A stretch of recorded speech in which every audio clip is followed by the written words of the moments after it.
of Angela's ashes had no crime, but the limerick of the Celtic tiger has so much. So notwithstanding the enormous economic progress we've made in Ireland, the huge wealth that's been generated, we probably have bigger social problems than we've ever had. Higher incidence of suicide, more people homeless, more people leaving home. And this is the challenge for politics. It's a challenge for all of us. Yes. And it's not just a question of resources. Resources have a large part to play in it. I mean, I'm a strong believer in ensuring people have employment and independence and the capacity to go out and do things for themselves. I really do believe in a society that encourages self-reliance. But over the last 5 years in government, 6 years, since '97, we've doubled the amount of money we spend in social welfare. We spend more in social welfare than we do in any other area, including health. Health comes next, social welfare comes first. And even if we doubled it, Eamon, I'm quite certain we'd still have problems. So I think all of us, government has a role to play clearly in terms of more resources, but so too has the wider society. Maybe some of the values that existed in this society in the past when we were an awful lot poorer have gone by the wayside, and maybe we need to reignite some of the great values that led to people being at home, people not being on the street, people helping each other, and you can never substitute for that. Government can never substitute for that. Is it possible that what was radical when you started out in 1985, and indeed for a decade after that, might in our present circumstances no longer be radical, and that we need new solutions? For example, to the problem of young couples, young people finding housing, finding accommodation. Yes, absolutely. And that what's radical in 95 may not necessarily be radical in 2005, may be reactionary. Absolutely, and I think one of the things we've all got to ensure is that we don't become stale or complacent or take things for granted. You've got to, in order to be competitive, talking about the economy, you've got to continually run, because it's an ongoing race. Aren't we? We are a society as well as an economy. Absolutely, but yes, and of course, and unless you're generating the wealth and the prosperity, you're not going to have the money to give decent social welfare, have a good health service, a good system of education.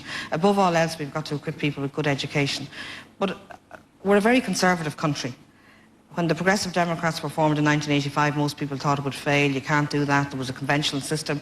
You had Fine Gael, Fianna Fáil and Labour, and that was it. Now we have more parties.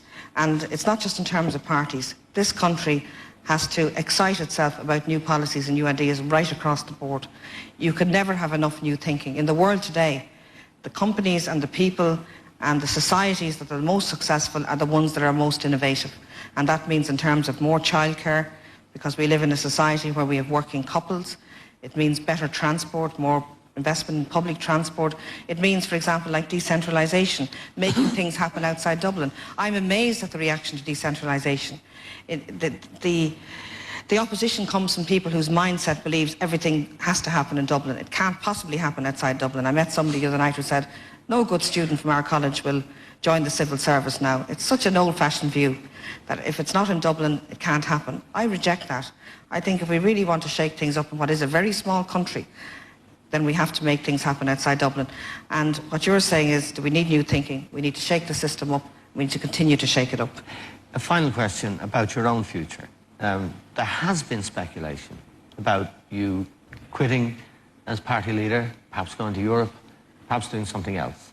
Is there any basis to that speculation? Well, I'm not going to live forever, obviously, and I'm not going to be forever in this job. When I went into Leinster House in 1977, I used to say, by the time I'm 40, I'll do something else. And recently I was 50, so 10 years later, I haven't lived up to that view, that target I set for myself. It's my intention, for as long as I have the energy and the zest and the enthusiasm, to continue leading the Progressive Democrats, and for as long as my colleagues want me to do that. I don't want to be arrogant to say I'll do it for as long as I want to do it. They have to support me. But I've no intention of quitting politics. It's my job. I said earlier it was my hobby. I love this country. I love trying to change and shake things up. I don't like the murks and the perks of office. When you say you love this country, just let me ask you that. What do you think defines Irishness today? I think a sense of values to a large extent, notwithstanding what I said earlier. There's something very special about this country. We're small, we know each other. That can be a disadvantage, it can also be a huge advantage. I think what binds us together is a common view of a country that has only in very recent times come away from being dominated by our nearest neighbour, where we were obsessed and paranoid by Britain, our nearest neighbour. And today I think what defines us is we're confident, we're progressive, we're outward looking, we feel we can compete with the best, and whether it's Miss World winning the World Contest, the World Beauty Contest, or whether it's in sport, and you know a lot more about that than I do, or whether, for example, in the Skills Special Olympics, many of our young apprentices won gold and bronze and silver medals, best skills people in the world. Ireland can compete with the best. This small little place, this small little island, is capable of competing with the best in the world, and that's what defines us: confidence, progress. Okay. It's been a pleasure having you on our live show. Ladies and gentlemen, Mary Harney. Thank you very much.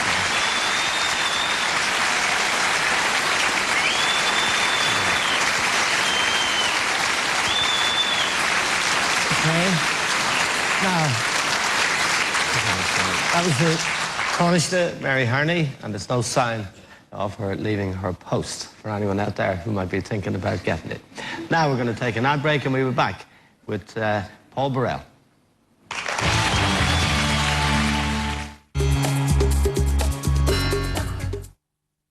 A fine line between innocence. You taped her up, but somebody else killed her. Yes. And guilt. I'll put my hand on the Bible and swear to tell the whole truth. Is easily manipulated. Ask me if Andy killed the man. I'll say, I don't know what you're talking about. Only through relentless investigation. They're not protecting you. Why are you protecting them? Can the true perpetrators be brought to justice? You molested their son and paid him off. You killed him. Law and Order SVU, Monday at 10 on 3. Acid heartburn. Gaviscon liquid.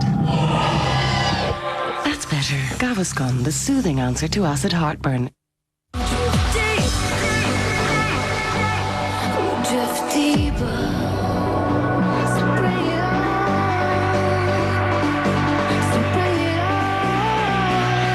Redefine your club music.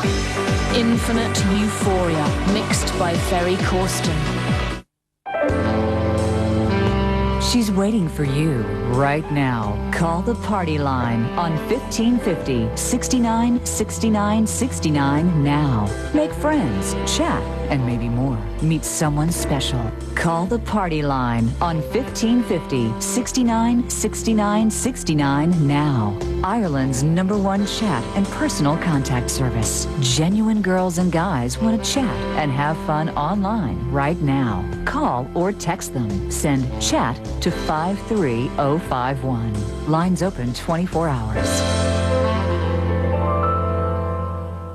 Grab your Nokia and mix your name with a mini logo for €1.50. Text the word mix and a name to 57777. That's mix and a name to 57777. Hi, come through.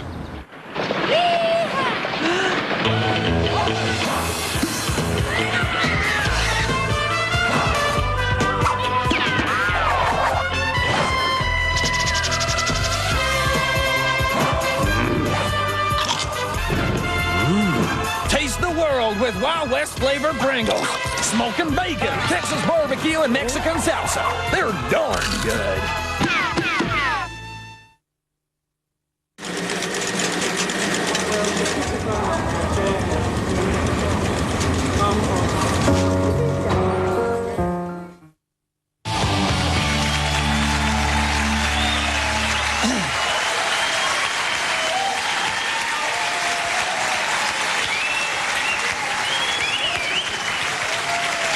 Welcome back to the show. Welcome back to the show. We've had a lot of comments, and I'm going to read some of them out tonight.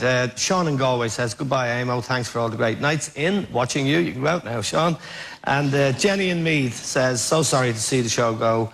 And Patricia Fallon in Dublin, "Thank you, Eamon, for some great Friday night entertainment. Really sorry to see the show go. Best of luck for the future." And we've had many. We've had one from Keane Ward. I'm really sad to see the show go. I thought Roy Keane interview was brilliant. It's a deadly show. Thanks very much, Keane. We really appreciate every comment, and it's very nice of you to think of us. Very nice indeed. Now, it's 6 years since Diana, Princess of Wales, died tragically in Paris. She was an icon, and indeed remains an icon of our age. Beautiful, tragic woman with whom millions of people around the world could identify. Much has been written about Diana's life and indeed her death, which remains shrouded in some mystery. My next guest was her butler and her confidant, and his recently published book, A Royal Duty, is the most authoritative account we have yet had of her life. Will you please welcome Mr. Paul Burrell?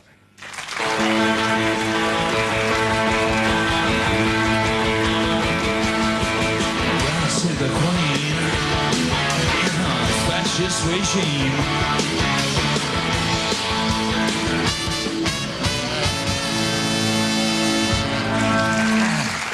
God Save the Queen. You remember that? You're too young to remember that. I do remember that. What an audience. They're a fantastic audience. It's nice to be back. It's a yeah, you've got a history here and a good relationship with Nice, I believe. I have. Yeah. I just passed Charlie McCreevy back there. Yeah, Charlie's got... And last time I saw him was in the townhouse in Nice. Yes. With a pint. Yeah. You know, I'm looking forward to my pint. Okay. I've been looking at a pint of Guinness in the back there, thinking, I'll have you in 20 minutes' time. I'll tell you what, Paul, if the Minister of Finance is drinking, we have a problem. Big one. Did he Scoop! But did he Stop the presses. Did it go up in the budget? No. It didn't. Went down a few years ago in Charlie's life. However... That's good. That's good. Paul, you've done hundreds of interviews. You've been to the United States, you've been to Australia and Britain, you've been interviewed a lot. Let me ask you the question I suppose most people want to know. Did the press, the royal family, Prince Charles, and everything that happened to Diana drive her crazy? That's a good question. The answer is yes. Yeah. Yes, of course, because she was trapped inside the palace. She didn't have a voice. And very often I saw her pacing the floor and wanting to have an outlet somewhere. You know, she was incredible. Yeah, What an incredible human being she was. I read your book, fascinating book. It really is a good account. It's very vivid, very detailed, and very intimate. I tried to show you, not tell you. Yeah. Was she difficult? At times. At times. At times. You see, I didn't paint a portrait of a saint because she wasn't. She wasn't Mother Teresa, and she wouldn't want to be known as that. She wanted to be known as a humanitarian. And so I painted the full picture. I think that's an accurate account of her life. If we go to a point when, say, she was talking to Andrew Morton, collaborating, and her friends were, with a book that was the most explosive book probably ever published relating to the royal family. That's right. Had she fallen in love with the publicity side of things at that stage? Well, no, you see, the problem was, as I said, she just didn't have a voice, and so she had to try and get out her message through people in the media, people like Andrew Morton. I wasn't actually there at Kensington Palace when she was doing that, so I don't know a great deal about it. But I knew how trapped she felt, and I was with her on so many occasions in her car when she was hounded by the media. Yes. And they were crawling all over the car like flies, trying to get a picture of her, calling her obscene names in order to get a reaction from her. You know, it made her cry. And then you saw the picture and you thought she was unstable. She wasn't, she was just upset. You know what the media are like, you've had your fair share. I've had my share, but... They're not going to get me, baby. I can tell you that. I ain't going anywhere.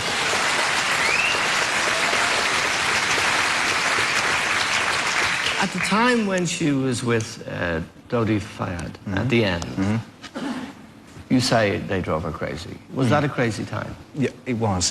It was out of control. And that time was a time when the princess was having fun. She's having a great time. You know, part of writing the book, I wanted to write the book to dispel those myths and lies and untruths which have grown since her death. And one of them is the fact that people have said that she was going to marry Dodi Al-Fayed. She wasn't. I spoke to her the day before she died, and in that conversation she said, Paul, I need marriage like a bad rash. Right. So there's no intention of her getting married. Also, there's another monstrous suggestion that she was having a baby. Yes. Have you heard that? I have read that. Not true. So all these lies have to be corrected. Otherwise, if they're not, they go down in history as truth, and in 100 years' time, people will think they're true. Yes, I mean, you praise the English monarchy in the book. Absolutely. Particularly the Queen and Prince Philip as well. Yet, reading the book closely, they seem, and other things one reads about them, they seem a deeply dysfunctional lot. They behave badly towards each other. There's conspiracies. Marriages don't stick together. It's like a bad soap opera. Is it a good thing, the monarchy? It's theatre, isn't it? But is it good? It's what put the great in Britain. the monarchy. It did, honestly. I mean, I think it's a fantastic institution. I have nothing but respect and admiration for the Queen. If you knew her, like I knew her, behind closed doors... Yes, because I should point out, for people who haven't, you had 21 years service there, and you started as the Queen's footman. You started down the chain and quickly became the Queen's footman, which is a very senior position. I was with her for 11 years, stood beside her, travelled the world with her. Wherever she went, I went. And so, you know, I saw it at first hand. And when you read the book, you'll see that she's a wonderful, kind... Oh, you've read it? Yes, I have. Good. Every word of it. Do you know, so many interviews... I know that. Yeah. That's why I'm different. That's why we're off air next week. I spend too much time reading the bloody books. Incidentally, the book is called The Royal Duty, and it is a sensational read. And in a close reading, for example, you speak so lovingly of her and have so much respect for her, yet the police turned up at your house one morning to arrest you. Yes. And you went to the Old Bailey, you were on trial, and suddenly... Did you read about that? Well, I read about that time, but suddenly she remembered, quote unquote, a conversation she'd had with you. Yes. Now, do you feel that she fitted you up and the royal family fitted you up for that? No, I don't, because you see, there were lots of people wanted my head on a plate. Yeah. A lot of people, not the royal family, other people were against me. I feel the Queen struggled with that because she is the law. She's Regina. So it was Regina versus me, and I was in the Old Bailey feeling, well, actually, she's one of my best witnesses. I'd love to call her as a witness, as a character witness, because she knew me well, and I'd had that conversation with her. And in that 3-hour conversation, and it was, and not 3 minutes, I'd said to her, I don't intend to stand by and let people erase the princess's image from the world and shred her personal documents. I'm going to keep the things she gave me for safekeeping. But why keep them safe? That's what you do when someone dies. Of course, I mean, you keep things safe. Yeah, but the question is, why didn't, when this case was being processed, before it ever got to court, why this wasn't established? Well, no monarch has ever intervened in a criminal court case ever. So history was made by just the Queen intervening in that court case. She stopped it, and quite rightly. Thank goodness she did come at the 11th hour. But I did feel rejected and abandoned for quite a long time. Felt left out in the cold. I tried to reach William and Harry. I tried to reach the Prince of Wales. My lawyers tried to reach the Queen, but nobody would listen. Now, you talked about William and Harry there, and, you know, they have publicly asked you, you know, to stop talking about her, not to write this book, not to talk about her, their mother. And I've quote what they say, we cannot believe that Paul, who was entrusted with so much, could abuse his position in such a cold and overt betrayal. If we might say so, we feel we are more able to speak for our mother than Paul. We ask Paul, please, to bring these revelations to an end. Now, again, having read your book, I know your kids played with them. You virtually lived with them at Highgrove for a very long time. Are you concerned that they would be hurt by what they read? Yes, I am. But let's get the record straight. They made that statement before the book was published. They made that statement on the back of my serialization. In the Mirror. And on the back of other tabloid headlines. You know what newspapers are like. I do, yes. If one newspaper gets a story, the rest have to follow and cook up more stories. So it was confusing at the time for William and Harry, and they were advised by Buckingham Palace. Now, Buckingham Palace don't always give the best advice, as we've seen in recent months. And they came out with a statement. The statement was issued from Clarence House, by the way. That's the home of Camilla and Charles. So I know the pressure behind the boys. I understand it. I love those boys. I did see them grow up from babies. I'd never hurt them. And if they read my book, they would see it is a loving tribute to their mother. Every single page, Eamon, I wrote very carefully. I wrote it with the princess's memory in mind, and I wrote it, and every day I'd sit and read what I'd written, and I'd think two things. Does it do her memory justice? And would she approve? And I think I do come from a very unique perspective and a background which I can say, yes, she did. I think she would approve. And her friends have told me that too. Yes. The boys were away at school, and I occupied her mother's adult world. So there's much the boys don't know. I accept their offer to go and see them. I want to see them. And I'm sure we have much to talk about. One of the things you said was that there would have been no book if there had been a phone call? I don't think it had come so soon. Pardon? I don't think it would happen so soon. I think I would have eventually had to write it. But what would you have expected in that phone call? And who would you have expected to make that phone call? I would have expected it. You know, I thought loyalty was a two-way street. I thought if you give a family 21 years loyalty and service and give them your life, there should be a little coming back in the other direction. You know, I so wanted to speak to somebody. I shouted. Nobody listened. I wrote to the police and I told them where everything came from. They didn't care. They just went ahead. But there were other hidden agendas as well in this mix.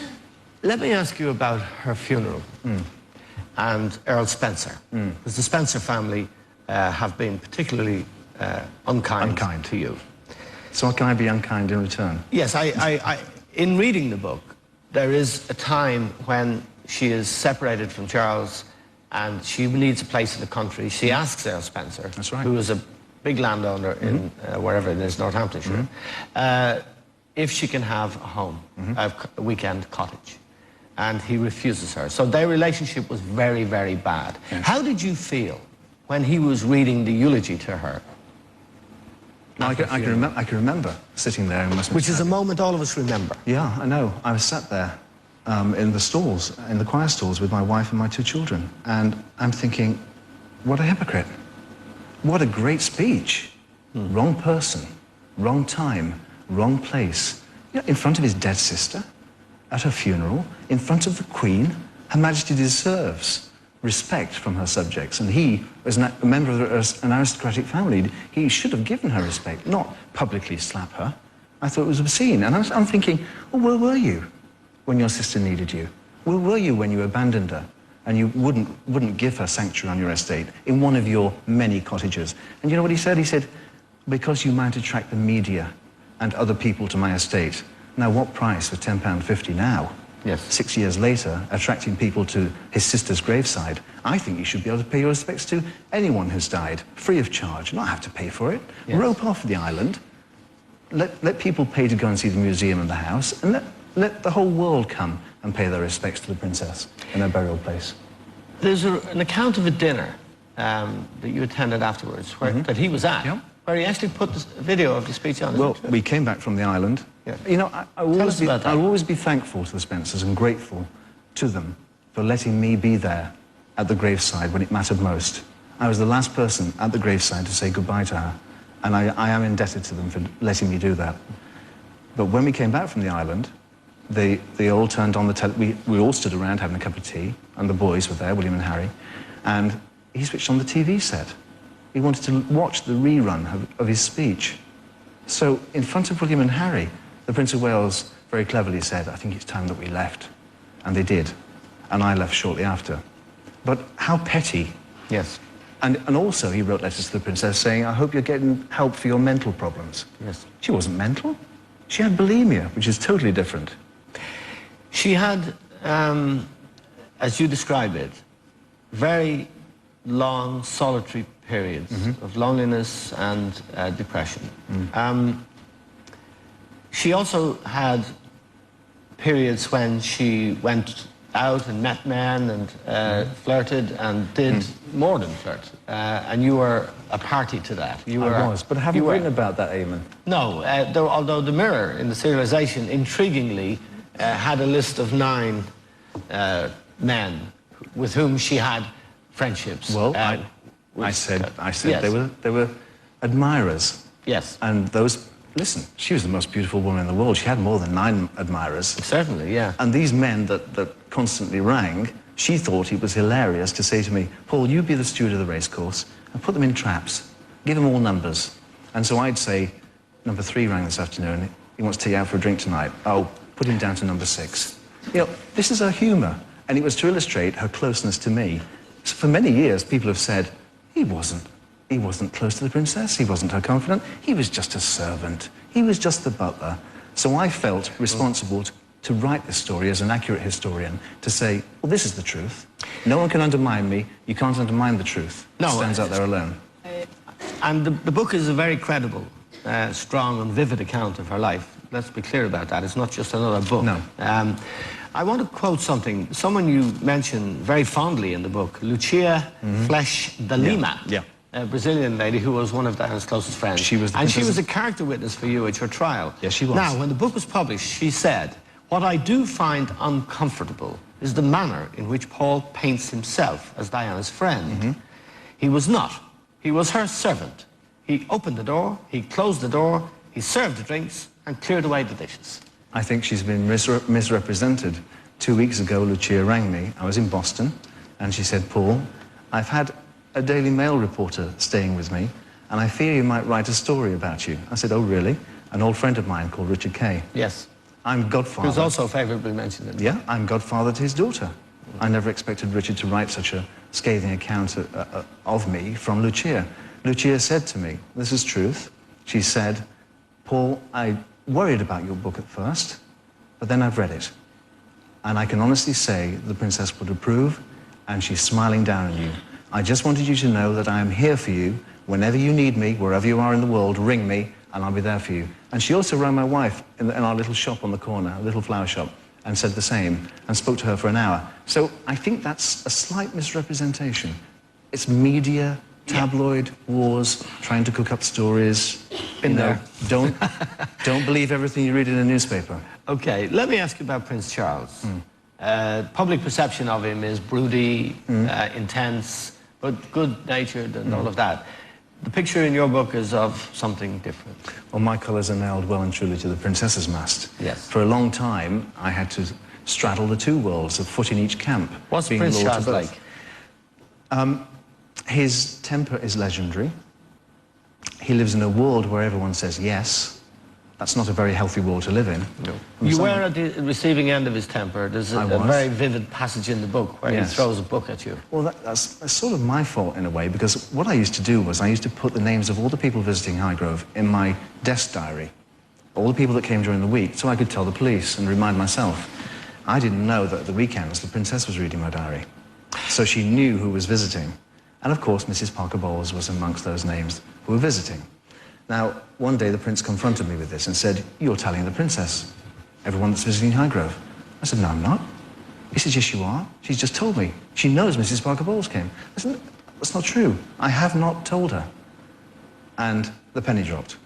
And I suddenly realized, and I said to him, he said, "Well, I don't want you ever to write any names in that diary ever again." He says, I want you... I said, "What are you asking me to do, lie?" He said, "Yes, I am." That's what you do for your mates. Lie. He says, "Lie. I'm the Prince of Wales." And that's what he expects. He expects everyone to do what he says. Yes. If you stand up and be counted, you get axed. Princess Diana's death is still shrouded in some mystery. And one of the most sensational things in the book is a note she wrote to you about the prospect of her being hurt in a car crash. 10 months before she died.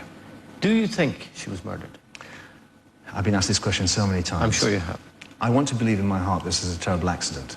That's what I instinctively believe, because how could you kill 4 people, or attempt to kill 4 people in a car, in a tunnel in Paris? But we've never had an inquest into her death in Britain, and as you know, every British subject who dies overseas is allowed that formality. Why not the princess? She's a member of the royal family. She's the mother of the future King of England. Why not her? And there's so many questions that have arisen from the French inquiry. I know what the princess's state of mind was before she died. I know what I saw in Paris, but I don't know what happened in between. You see, so I think it's right, with respect to the princess, to give her what's due to her. Did you love her? Of course I loved her. I'm glad you didn't say, were you in love with her? Because that's a totally different expression. Yes, I did love her, and I'm happy to say that. Of course I cared for her. She's a big part of my world, a big part of my life. She came first, and rather selfishly, she came above my wife and children. Ours is a very needy relationship. I needed to be needed. The more I was needed, the more I needed it. And she needed me to be there. I only ever had 2 weeks holiday every year. She arranged her social diary around me. Just a last, it's probably, her chef, Darren O'Grady, yes, I know said Darren. that she hated you before she died. Did you know? Well, you should read the last letter the princess wrote to me. Yes. You know, this is just, again, I have to put this to you. Jealousy, please. Jealousy. Jealousy is a very strong emotion. Yes. It's very destructive. And of course, I was close to the princess. It's illustrated in the book. Her last letter said, "We're looking forward to the future and new homes together, and the future's bright." And it shows that she was taking me on that journey with her. I don't have to justify that because I was there till the end. She called me her rock, and I'm very proud to be that person. Well, we're very grateful to you for joining us on the show, Paul. No, it's a pleasure. And thank you very much. Thank you. The book is called A Royal Duty. Ladies and gentlemen, Mr. Paul Burrell.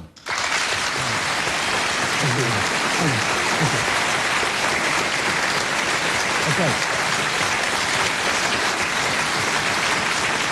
Thank you, Paul. Now we're going to take a break, and we'll be back with the future of Irish broadcasting.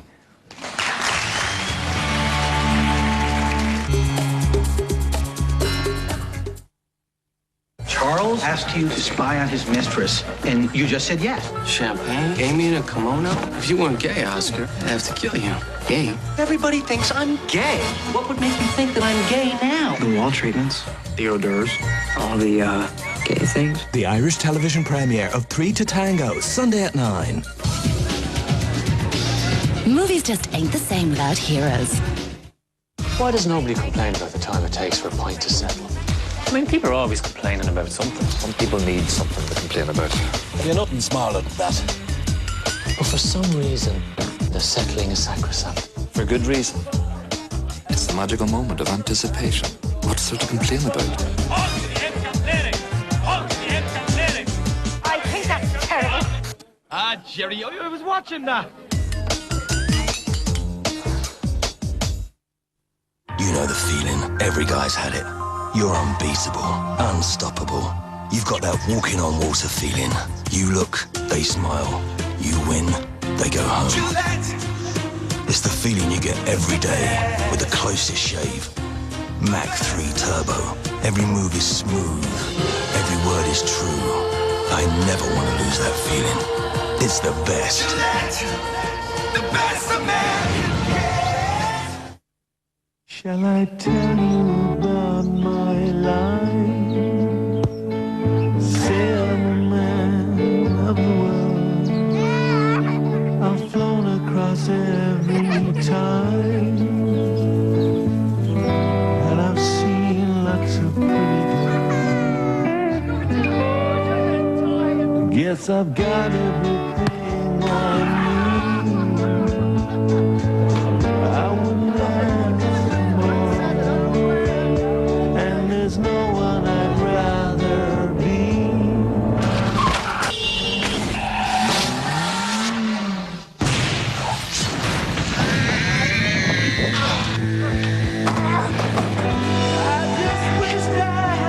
Never ever drink and drive. Could you live with the shame?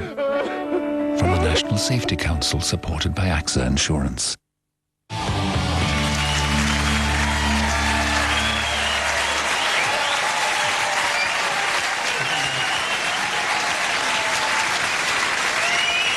Welcome back to the show. Welcome back to the show. Now it's time for some more music with our fantastic band, Jerry and the Mud Bug Club. And they're going to sing True Friends.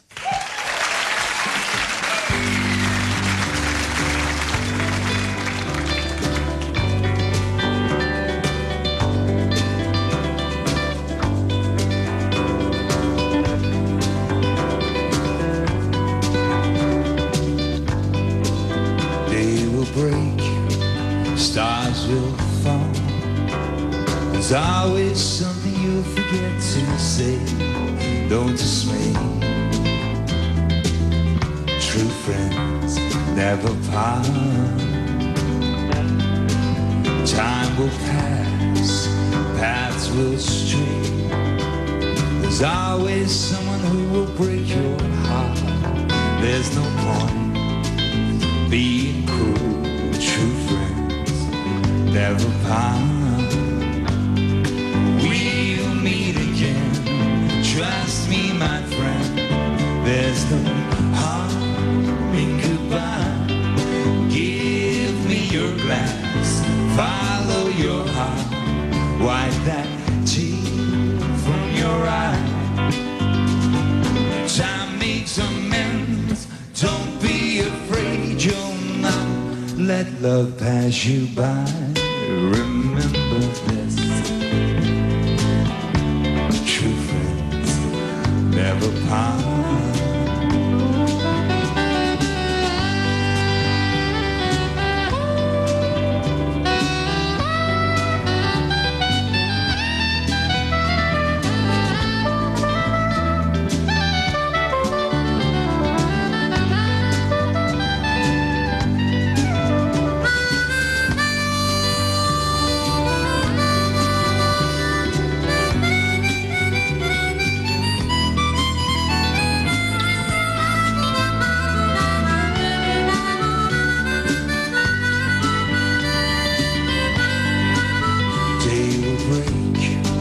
Stars will fall.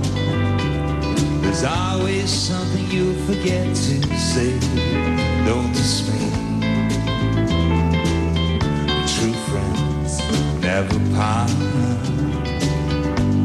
But we'll meet again. Trust me, my friend. There's no harm in goodbye. Give me your glass. Follow your heart. Wipe that tear from your eye. Time makes amends. Don't be afraid you'll not let love pass you by. Remember this. True friends never part.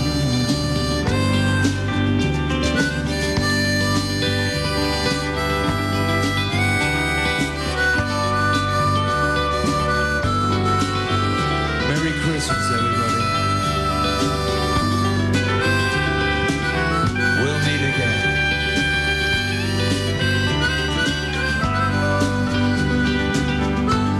For we are true friends.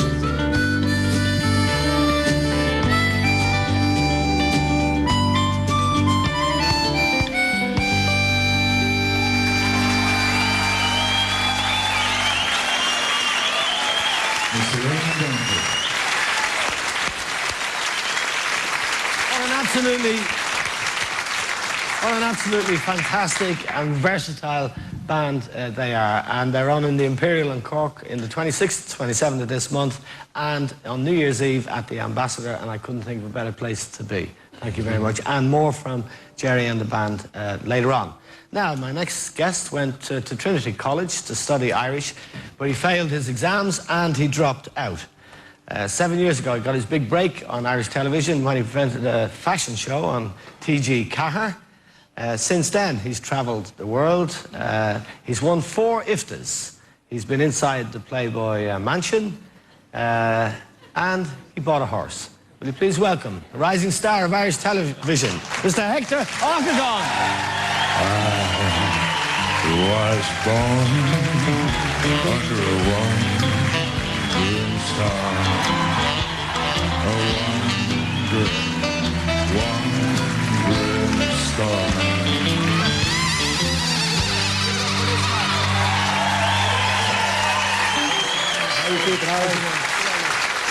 Nice. Wicked. Good evening, Hector. There's something else. Quality stuff, lads. Quality stuff. Fantastic. And I know quality. Hector knows quality. Now, Hector, you're just back from Bombay. Yeah, I was in Bombay there the week before last. Never seen anything like it in all my born days. I've been a bit in Asia, but until you land in Bombay and land in India, it's a whole different world. There's so many people there, and the smell, the incense, and in 20 yards along the road, there could be 10 people working. This guy selling cement, this guy fixing tyres, a family living there. And I looked into the Bollywood industry, the film industry, and that show went out last night. It's on Sunday night again, and I taught them a bit of Irish dancing. But it's just normal part of the course. I'm just a simple nav man doing it. I'm a simple meat man. You're a cute man. You're a cute man. No more than yourself, Eamon. I'll tell you something. Tell me about Hugh Hefner. You were in the mansion. What were the chicks like? Again, it's just a normal part of the course from a nav man to be there. How are you doing? How are you, Hef? I was talking to a big rock. The proper chicks, like, I don't know. I'll tell you, I've never had so much fun on this series that's nearly finished next week. Hefner's he's gas. He's like 77 years of age. He goes around in the bathrobe, and anyone who lives in Beverly Hills lives in a fantasy world. They've got millions and they can do it. If the Osbournes can live in Beverly Hills, anyone, it's just the maddest place you've ever seen. Hefner, whether it's for show or whatever. He didn't invite me now. He didn't invite me to stay the night now or anything, and there was a party on the Saturday night. But we had good crack in there. We stayed for the day, and we met Holly. She was a nice-looking bird.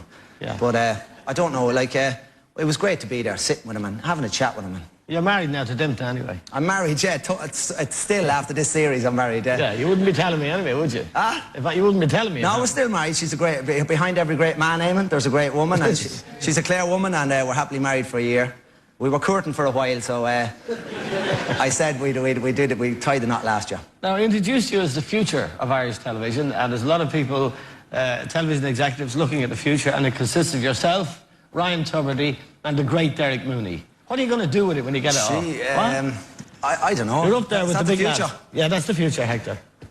I don't know if I'm the future of TV, but I'm just having good crack and enjoying the shows. The best buzz in the world is when people come up to me in the street, whether it's a taxi driver in Dublin going, "Hector, is that bleeding horse ever going to win a race?" or it's a mother coming up to me. Like, I've been all over the country this week with the DVD and that stuff, and people are coming up to me going, "Hector, what's the Playboy mansion like? What was the Playboy?" These are grown women, these are mothers. They're loving the crack. And when I was stripping with the Chippendales, the G-string and all that. But I'm proud of the shows, and whether I'm the future or not, I'm just taking one show at a time and one step at a time. And you mentioned your horse, Traverse. Traverse. Yeah, and I watched the series because I'm into horses myself. I know that, Eamon, I know that. Tragically, the jockey who rode Traverse, a winner for you, a young lad, Sean Cleary, died a few weeks ago. I know, after a fall in Galway. Whether Irish racing will ever have as bad a year this year as it's had, whether it highlighted the danger these guys take on board when they get on an animal of 600 or 700 kilos that can go at 40 miles an hour. Sean was a great guy, great jockey, and you know, I've said it over the last couple of months that he'll always be remembered as the jockey of Traverse. Other guys can go on and win a Group 1 or a King George or a Derby, and it's forgotten a week later. And I know that personally the Cleary family are behind what we're doing and behind the show, and they will see, you know, through the show they'll remember Sean doing what he did best, winning a race. But what a tragedy, and it was just a terrible, terrible low point for all of us, and Pat Flynn and everybody concerned down in the yard. But I should also mention Kieran Kelly. National Hunt jockey. Tragic. Met Kieran in June. I was at Cheltenham when he won on Hardy Eustace. Fantastic young jockey, but we don't take it for granted. I think, Eamon, there's a sort of thing, get your money on the horse and that's all you care about, winning the few pound. When you become a horse owner, and you just see the different side of it. You see what the work they put in down the yard at 6 in the morning, and you see the 4 or 5 hours they take to get to the races, and then you see the risks they take. And I think from now on, people will hold jockeys in higher esteem. You know, it's a very dangerous sport. It's a great sport, and it's still the sport of kings. But you know, when you travel, do you get a chance to go racing, or would you? I was racing in Happy Valley. Oh, yeah. In Hong Kong, absolutely fantastic with the skyscrapers. Really? It was the oldest race course in the world is in Bombay. I did a bit of racing in Kentucky. I was down. There's a lovely word I love with horses: the covering. I was watching horses covering. That's as horses having sex. They cover each other. I think it's a lovely word. You come for a cover tonight. You know what I mean? There'll be a bit of covering going on tonight. But I was over in Kentucky. I've done a bit of racing and a bit of that, and I like going to different race courses. I never dreamt of having my own horse. Right. Going racing and for him to win a couple of races, Eamon. Like at the start of the show, I bought an 800-pound horse. A lot of the boys were calling him Reverse. How's that horse? What's his name? Reverse. I was there. Did you back him in Ballinrobe at 16-1? No. Well, I did. Did you back him in Downroyal when he nearly broke the course record? I did. 11-2. So we won a few pound him, and it's all there in the DVD. Like I should say that Hector's DVD is out, and it's a fantastic story of buying a horse for 800 quid and making a few bob is good. It's called Only Fools Buy Horses. And bigger fools back them. But Eamon, I was just going to say there, now I know you're going to get a bit of free time in the new year, and I don't know. I was just going to say, now you have a few pound, I know you have a few pound, if you're ever looking to buy a right horse. Give me a shout after Christmas and I'll buy a horse for good money for you. You'll buy it for me? I'll buy it for you, boy, and we'll go racing. I'll give you the money. Let's work the deal out.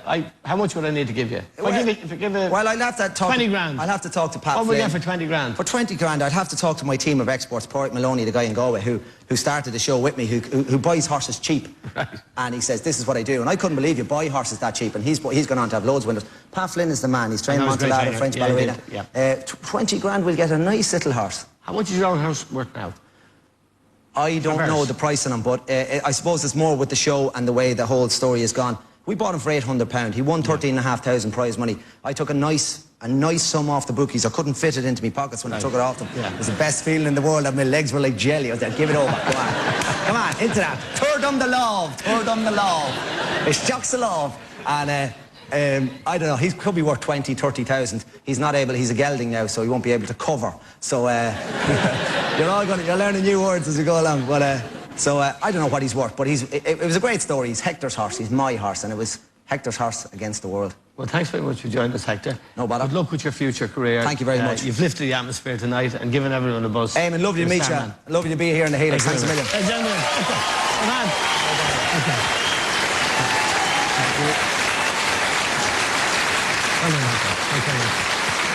Now, before we take an ad break, have a look at this. Right, who do you have to screw around here to get a cup of tea and a chocolate biscuit? Tear me on. Right.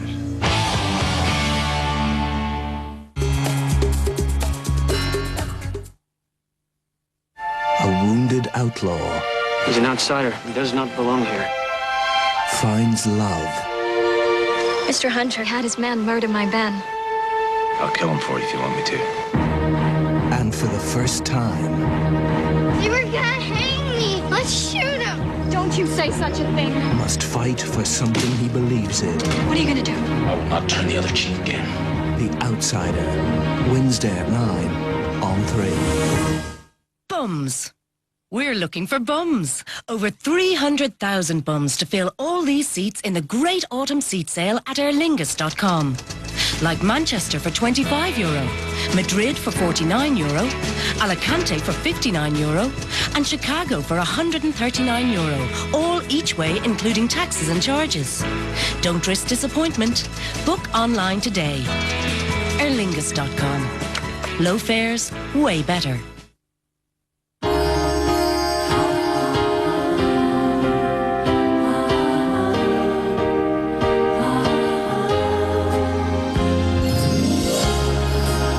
At almost 300 stores around Ireland, Londis. Close to you.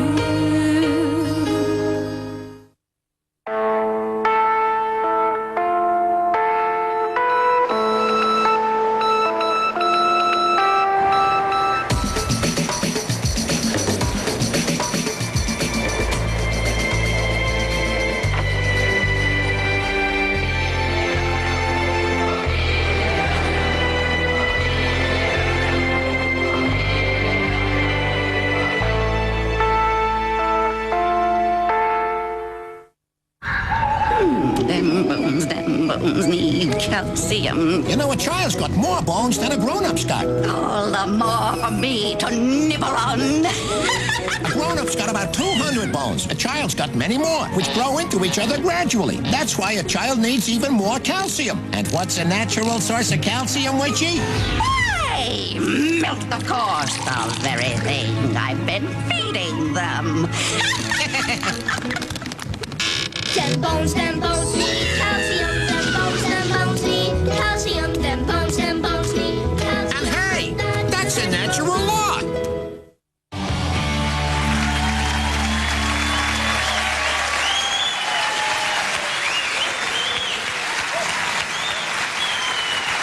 Welcome back to the show. Welcome back to the show. We've had a huge amount of comments and we appreciate them all. I'll just read 3. Fergal in Cork said, had the pleasure of being in the audience on 31st of October. Also watched the show on television many nights since. TV3 rocks, RTE is crap, so why pay a licence fee?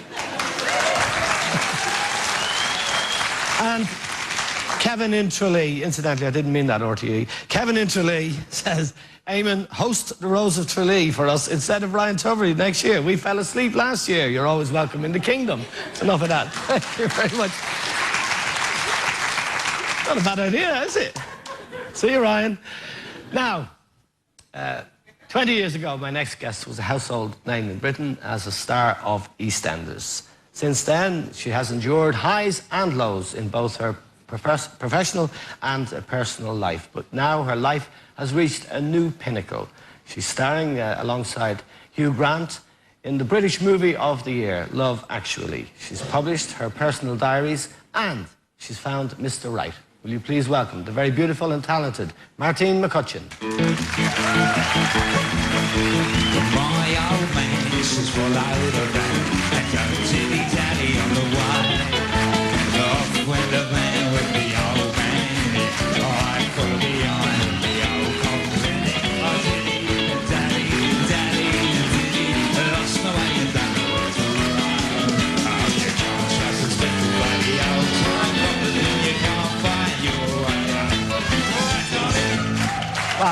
Thanks, guys. Martin, good evening. Good evening. Now, you've just aged me. Really? Do you know what you said? 20 years ago, I was in EastEnders. My bottle's gone. I'm going off air tonight. So, as you can see, the surgery is working. At the age of 20. Sorry, Martin. I couldn't read the card. Thanks for that. Now, congratulations on the success of what I know is a brilliant movie. And for the movie, you have to kiss Hugh Grant. I know, girls. Can you believe it? I believe tongues were involved, because you had to do it properly. Well, yes. Yes, we did. Richard Curtis is an amazing director and writer, and he's very, very particular about what he wants from you in every scene and from every sort of thing that happens to the characters. And the kiss, he said, well, it's nice and it's quite polite, but it's not oomphy. These guys have been waiting to kiss for so long. Yeah. This time I really want you to go for it. And unless the director asks for tongues, you know, it's just not something that you do, because it is work at the end of the day. and so we went for it, and it was fantastic, and we had something like 13 or 14 takes. and I did actually keep saying, I've said this before time and time again, but it's true, I did keep going, I didn't feel like that was quite right. Do you mind if we go again? I just didn't feel it, Richard, and I wouldn't want to, you know, compromise the scene. And what kind of guy is Hugh Grant? He's lovely. He's actually an amazing actor, more amazing than I realised, purely because, you know, he acts the bumbling Englishman so well, and he's not at all. He's quite serious, he's very dedicated to what he does, clever businessman, and not bumbling at all. He knows exactly what he's doing, and he's still got that passion to make the scenes perfect. And he worked with Richard Curtis from everything from Notting Hill for weddings, and you'd think he kind of might be a bit more relaxed, maybe even a bit lazy, and think, oh, it'll all be fine, the relationship between me and Richard is so familiar. But he doesn't. He still really goes for it, and as a result, he made me feel more comfortable, because I just thought that with a cast of that calibre that I would just completely disappear off the screen, and he just made me feel like one of the gang, so that was nice. Is he a good kisser? Fantastic kisser. 10 out of 10. Definitely 10 out of 10. You had to put on weight for the movie. Yes, I did. About 10 pounds. Yes. And you look absolutely radiant and beautiful now. Thank you. Weight, did that bother you? I mean, does that... No, it was my dream job. I could eat as many donuts and pizzas as I wanted. I was like, hurrah! I mean, normally, luckily as Tiffany in EastEnders, I was only 18 when I started that role, and, you know, I was still developing, growing as a woman. I had weight up, you know, weight going up, weight going down, and I'm just a normal woman, really. My weight does fluctuate. I do battle with it, but I've kind of worked out what suits me now and the exercise regime that I do. It's not easy. You know, so many stars that say, oh, I eat what I want, and I don't think any of them do.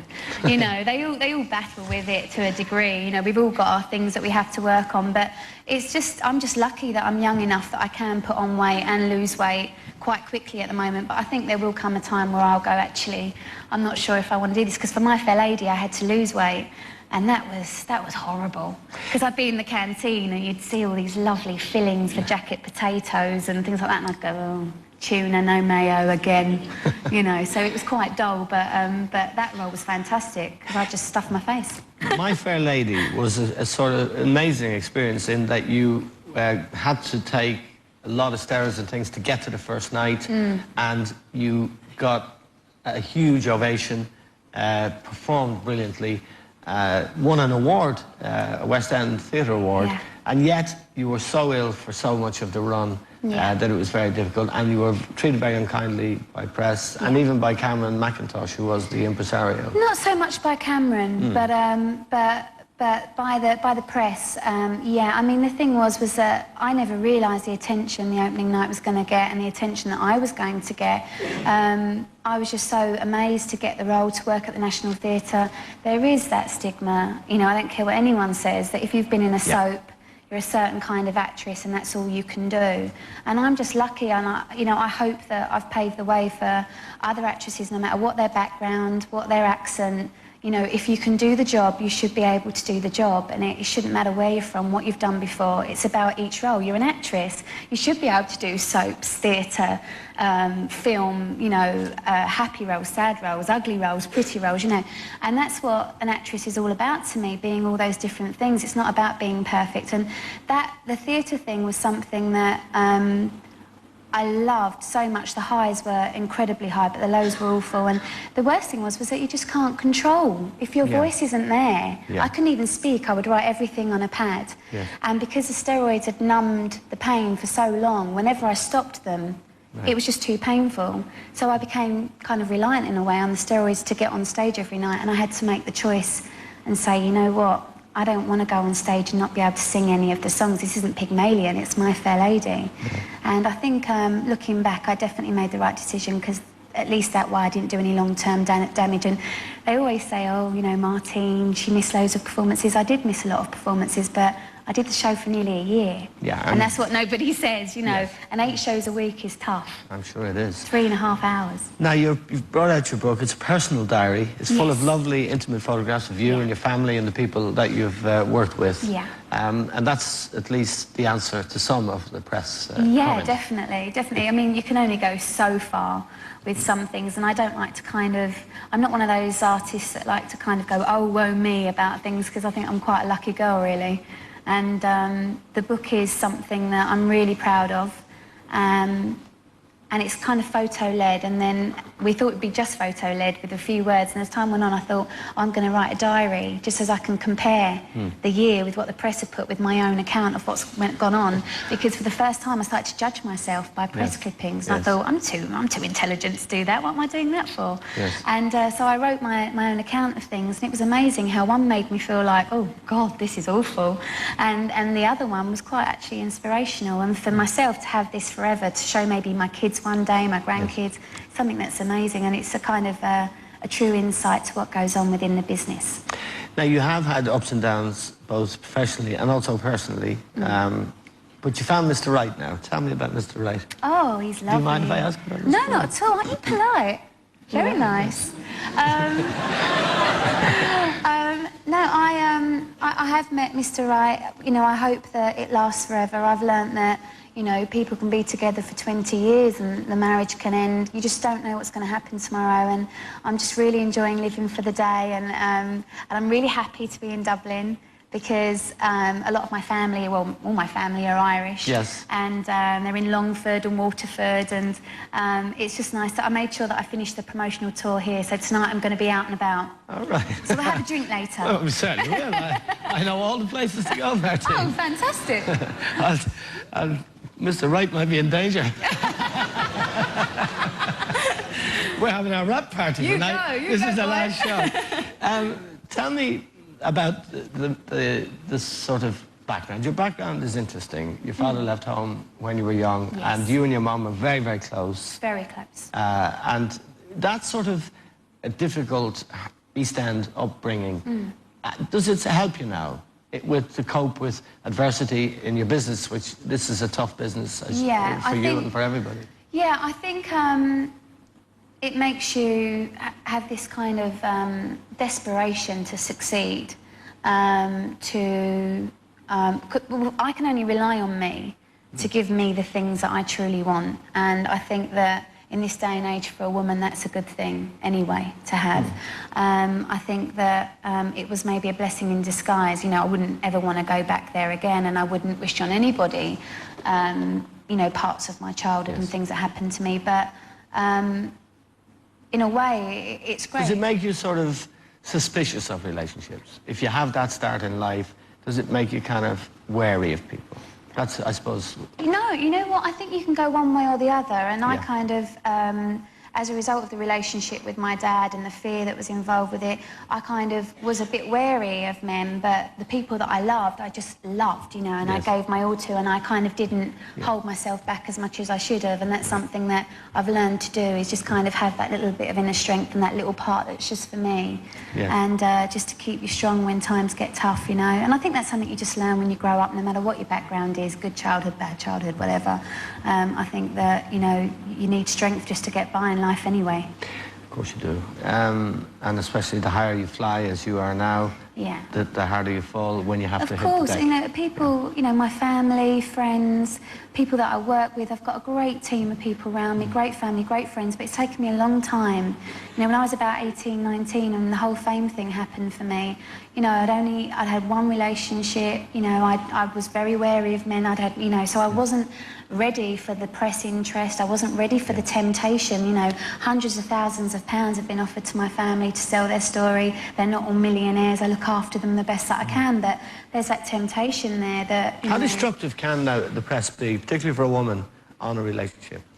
In speculation and things? Yeah, it can be really damaging. I mean, they can make or break you, they can sometimes make or break a relationship, especially if it's in the early stages. Yeah, and your man, he's not in the business. No, he's not in the industry. That, yeah. And I kind of quite like that because away from the business, the last thing I want to talk about is the business. I have other interests, other hobbies, you know, another life. You know, I'm just Martine at home. Yes. And the last thing I want to do is talk about me. And so it's so nice to just go home and be Mart, really, with the family, with all my family. So it's kind of, it's refreshing that he's not and that there is more to life than movies. And that's not a real world, you know, it's my job. Martine, you're an absolute lady. It's a great, great pleasure meeting you. I want to show you a book. Oh, thank you. Plug away. Plug. This is Martine's book, and it's really intimate, personal, and quite unusual. Martine McCutcheon, thank you very much indeed. Thank you.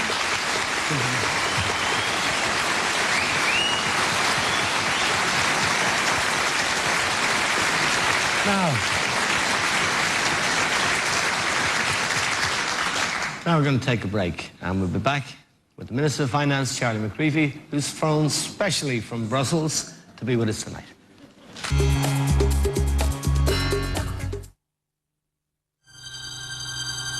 When nature thirsts, this is how it looks.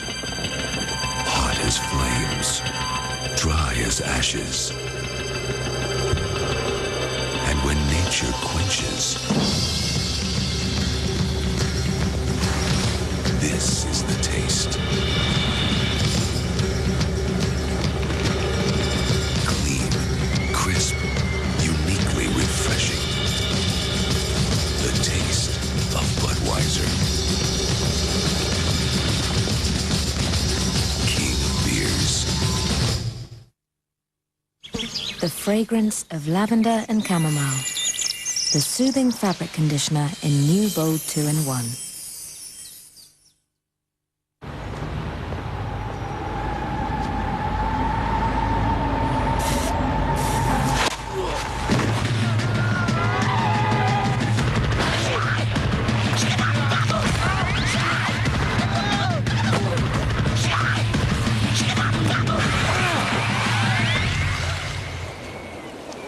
All girls prefer dry guys. Lynx Dry Antiperspirant. She's waiting for you right now. Call the party line on 1550 69 69 69 now. Make friends, chat, and maybe more. Meet someone special. Call the party line on 1550 69 69 69 now. Ireland's #1 chat and personal contact service. Genuine girls and guys want to chat and have fun online right now. Call or text them. Send chat to 53051. Lines open 24 hours.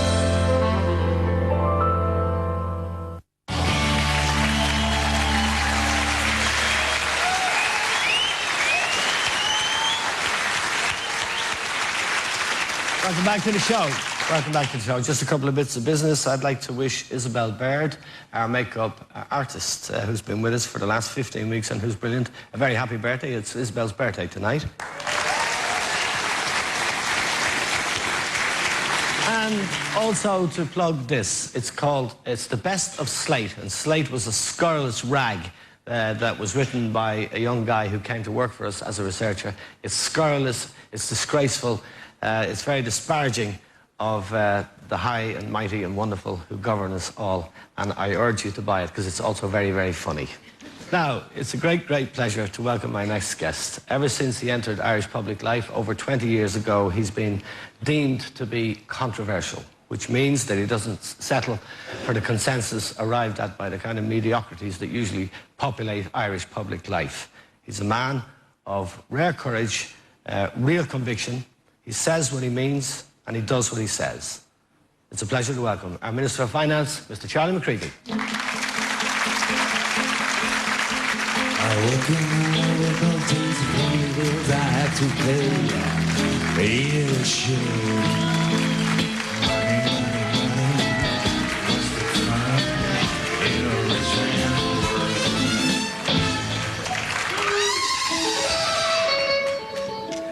Minister, welcome, and I should say, first of all, thank you. You've been in Brussels today doing very important business. Three of our most illustrious commentators have described you this past 7 days as the greatest Minister of Finance in the history of the state and the best and most successful Minister of Finance in Europe. As recently as yesterday, your old adversaries in the Irish Times, Kevin Myers in particular, mentioned that, but Shane Ross, Damien Kyburn and many others. Is it all over now? If those boys are on your side. Well, it probably makes up a little bit for all the people that say the very opposite. One always likes a little bit of praise, but there'll be lots of writers at Irish Life who would have opposed me down through the years, and particularly in my time as Minister for Finance. So it's nice to get a little bit of praise, but one should never get carried away with it either, because there's always something coming along that people are going to criticise you about, and it goes with the job. You've completed 7 budgets now in government. Have you done exactly what you always thought you would do? Have you followed your convictions, or have you had to trim? Well, in politics, one always has to trim, but in general, I've done a lot of the things I would have wanted to have done, particularly in the area of taxation. I spent a long time talking about what I would do as Minister for Finance, if I ever had the opportunity, of course. In Doheny and Nesbitt's? No, I never frequented Doheny and Nesbitt's too much, but like over a long period of years, on the back benches, I had plenty of time to think about what I was going to do, and then the opportunity presented itself. I never thought I'd be in the cabinet, first of all, because I spent nearly 15 years on the back benches. And then I was in the cabinet. I always thought I would like a shot as being Minister of Finance, and I got the shot. And I've done a lot of things that I always wanted to do and went ahead with it. I've taken the view that I was going to be there for a period of time and taken a longer term view. I like to take a longer term view of most things in life, and don't get too put off by the battles that kind of put you off course. You should keep your eye on the goal over there and say, I'm going to hit the 40-yard line sometime, and I'm going to keep going there, and don't be put off by things that happen. In politics, of course, you can't get to the 40-yard line if you don't stay in the game. So that's always important as well. But generally, as Minister of Finance, I have had the opportunity of doing what I would have wanted to have done. There are many things more I want to do as Minister for Finance, though. But hopefully they'll present themselves over the coming years. Let me ask you a question I asked Taoiseach earlier on. I had Father Peter McVerry on the show last week, and he has a new book out, and it contains some very moving stories about homeless people, about people marginalised on the edge of our society, who aren't being reached. And I don't mean handouts, hostels for homeless people, say. Prisoners leaving Mountjoy with 30 euros in their pocket, nowhere to go, coming back into Mountjoy. That sort of area of society. You're conscious of that? Well, I am, because even around Merrion Street, one box down beyond Doheny Nesbitt's, and any morning of the week, you would see people lying in doorways there in Dublin too, and they've been there for a number of years. That does trouble me, because this day and age, that shouldn't be occurring. But I have always believed, I don't have, I think most people in Irish life want to achieve certain goals, and I come at it from a different perspective. I happen to believe and put it into effect that the best way to achieve, to deal with people at the edge of society, are to do a number of things. If you can't create wealth, if you can't have a very successful economy, you won't have the resources to look after homeless, you won't have the resource to look after the aged, you won't have the education. I come at that particular from the economic viewpoint. Unless you keep a thriving economy, you won't have any resources at all. Other people who come with this particular problem have a different outlook as to how this should be approached. And you know that I've no time for those so-called bleeding hearts out there, the pinko liberals. I don't. Yeah. But what Peter McVerry says that interested me was, he said, to keep a prisoner in Mountjoy costs 80 grand a year. If we intervene as a society earlier on the conveyor belt, when people are young, very young, it costs 10, 15, 20. In other words, it's not cost effective. Correct. And that's it is an argument that I thought might appeal to you. It does, and as a small thing, something of interest about you and I, when the PDs of Fianna Fáil came to govern in 97, we decided to have a separate department of sport, and we invest a lot of money in sport compared to what previous government, 10, 20 times was done previously, because a few quid spent there can have all that beneficial effects down the road. It is cost effective. One thing that I did know was at the last general election, places that was canvassing in 97 and the same place that canvassed in 2002, the change in the atmosphere among the people. There were people who had jobs, people had better housing, people had a car in some instances, places there where that didn't happen before. And that happened due to the economic success we've had. But there will always be, unfortunately, people at the edge of society which you have to have particular programs to be able to adapt. I am criticised quite regularly by some of the people that you speak. Some of that I actually do have respect for, others I have no time for at all. But some I do have actually very decent respect for. But to come with this problem saying that we'd like the economy organised on a different basis, I don't come at it from that basis. I come say that look at the wealth we have created and then we'll have more taxation, then we can deal with those problems. I'm a great believer in that people have the opportunity to get out of those particular problems. If you intervene at an early stage in terms of education, if you give people different prospects, I think most people like kind of copy. Most people are actually followers rather than leaders. I was always struck that around my own home area, I always remember there were lots of small farmers because there were lots of divisions of big properties in the 30s and 40s, and people from Kerry and Mayo came to live there, apart from all of Kildare people as well. They'd all, an average about 22 acres. I remember when the first person got a milking machine in the 60s. Inside 3 years, everybody had it. I remember when the first people put on a bathroom and toilet. Inside 4 years, everybody had it. And I have noticed in places that I've been that in estates where nobody was working, it was a bad thing to go out and work. I have noticed in the past number of years, people, on account of being better off, some people start going to work. Then other people had more money in their pocket. Then everybody copied. I won't name the estate in County Kildare, but 40-odd years ago, it was a working class estate. And due to a variety of circumstances and a good employer in the area, people there were well looked after. I'd say proportionately, there are more PhDs have come out of that estate than any other place in Ireland. And it is an upper class estate now. Why? Because some people had a foresight to do things a little bit differently. One family got on. There was a very good employer that encouraged people in that particular area. Don't be any more specific than that. And it worked. So I believe that, but there will always and ever be people on the edge that the society will have to look after. I'm sure some of the criticism is obvious, quite justified, but it's coming at the problem from a different angle. I think if you can't create the wealth, and I have a particular philosophy how you create wealth, you can't deal with those problems. But the best thing you can give to people is opportunity. The best thing you can give your children is education. The best thing you can give your family are the mind. You don't have to have an honours degree or have an honours leaving cert or the higher points as they are now, but that you're in an environment where people say, I can get on, that you will be able to get, but there will always and ever be people who can't. And remember, as you and I well know, an awful lot is to do with luck. The luck and where you're born, the people that you're into, the people you grew up with, and let nobody tell you in life that luck doesn't play a big part. Hard work certainly does, but luck also plays a part. Have you been lucky? Yes, particularly lucky in that I was born into a family where my mother had such an emphasis on getting us out of where we were. Yes. And the secret that was to spend a lot of our time in making sure we had opportunities we never had. I was lucky in having a mother like that, and my brothers the same way. Today in Europe, this weekend in Europe, momentous times. That's not an exaggeration, is it, Vince? Well, big decisions being taken. Well, about the future.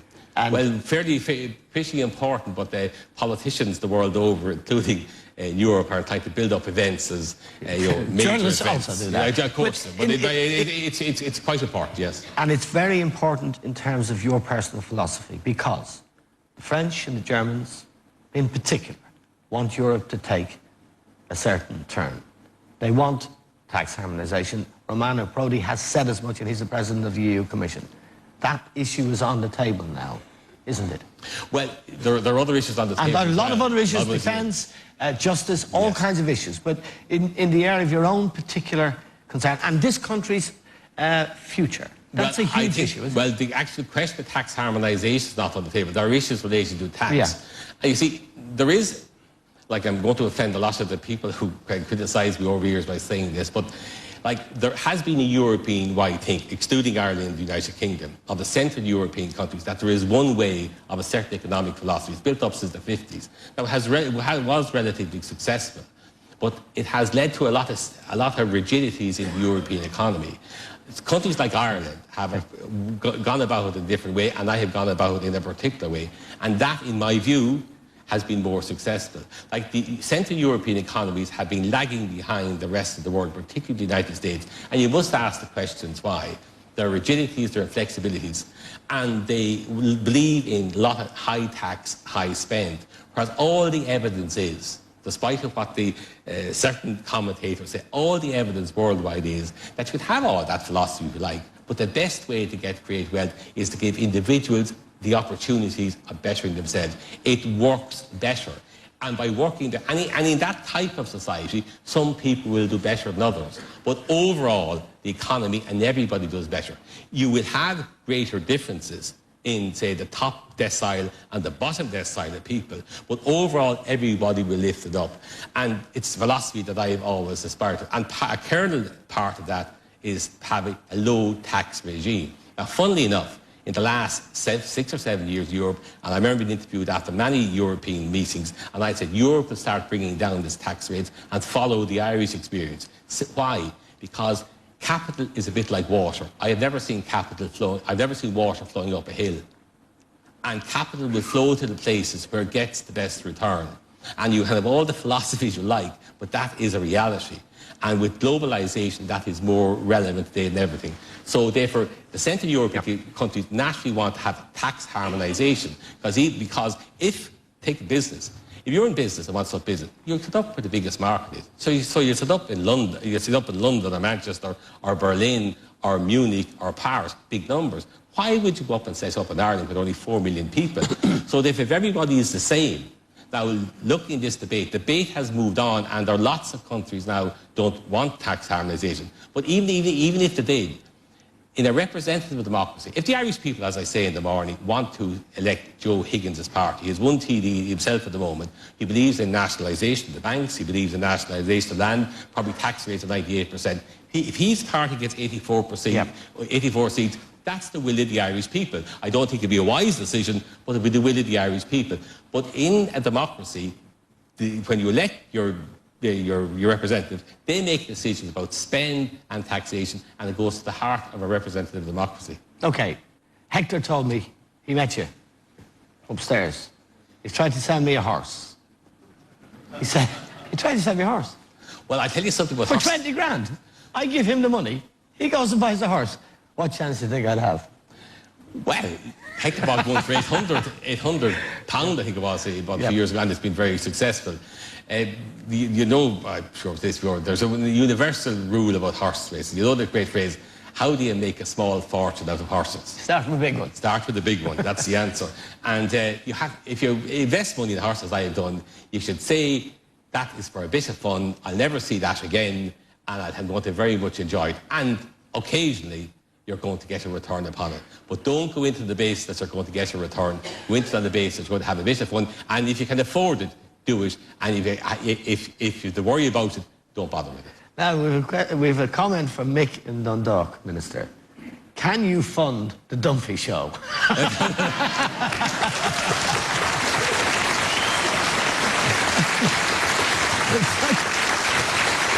It's such a platform It's such a platform for the government. Well, and for you personally. Well, it balances out a lot of the, let's say, the other type thing that goes on. And funny enough, as far as I know, couple of $100,000 on your last show on the radio, I don't know it was the last night it was on. I think you had me on the second last evening. Yeah. So I think I must be known as the Terminator of the Eamon Dunphy program. But if you make a suitable application, I'm afraid it won't be able to accommodate you this year anyway. A final question, just before we wrap the show, and I'm so happy that you were our last guest because I do admire you so much, which is a kiss of death as far as my journalistic career is concerned. But I kissed that off years ago anyway. Are you happy in your job now? Do you want to go on, or do you want to do a different job? No, I think, well, it's supposed to be. Former Chancellor of the Exchequer 50 years ago in the United Kingdom is supposed to have said, when he was asked, what do you do next? And he said, oh, my dear man, he said, there are but two things that a Chancellor can do. He either resigns or becomes Prime Minister. Because you end up with no friends in the job. I have a strict view about this. If you're doing your job well, you shouldn't end up with any friends in the cabinet. And since I don't want to be Prime Minister or leader anyway, so I think I don't know what other job I would do. I'd like to say that I've been other jobs in the cabinet and I've given it my best shot, but it's no secret, as you well know, that I like this particular job. I enjoy it. I work long and hard. I don't mind doing that. And there are plenty of more things to do. God forbid that anything happened to our Taoiseach Bertie Ahern. If there was a vacancy there, would you go for it? No, I wouldn't. Would you let that other boy go? Well, I think, if I may say it like this, and I'm sure I'm going to offend a lot of my Fianna Fáil colleagues now, actually, I think I'd be able to handle the job of being Taoiseach all right, if it didn't mean being leader of the Fianna Fáil party.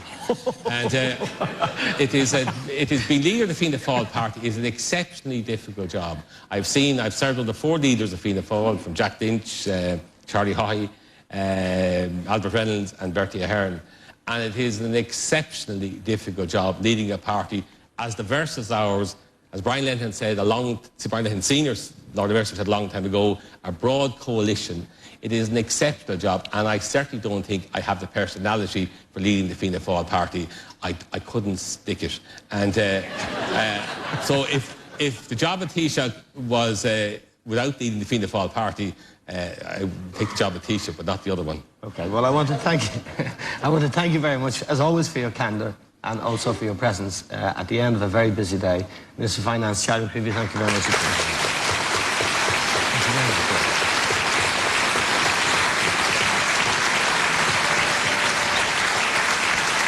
Now,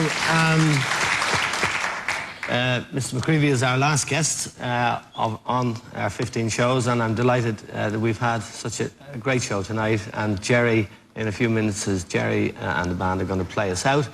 We have some nice comments. Charlotte in Cork said, what a shame the show must end. You gave me hours of entertainment and the text idea was great. Thanks for trying to change chat shows.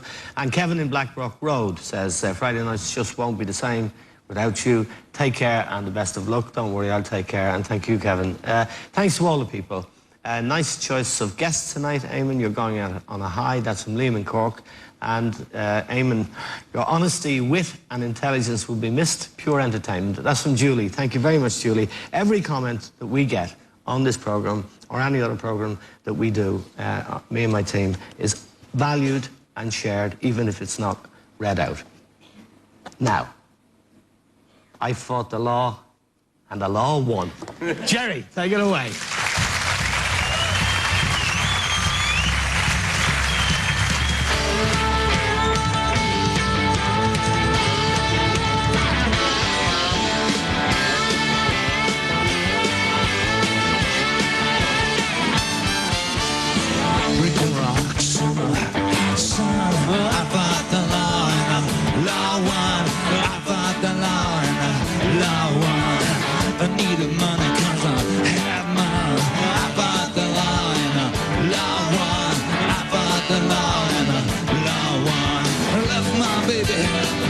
So bad, she's the best that I ever had.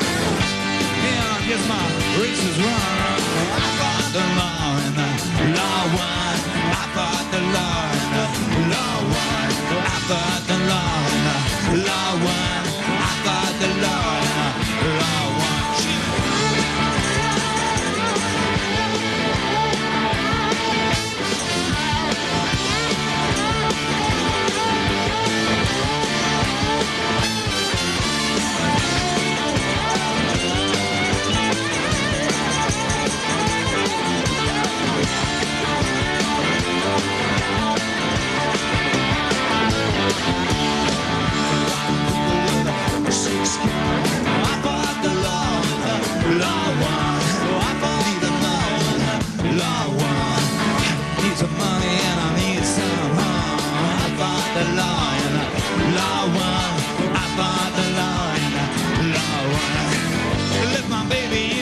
so bad. Kiss my races run. She's the best girl I ever had. I thought the line, law one. I thought the line, law one. I thought the line, law one.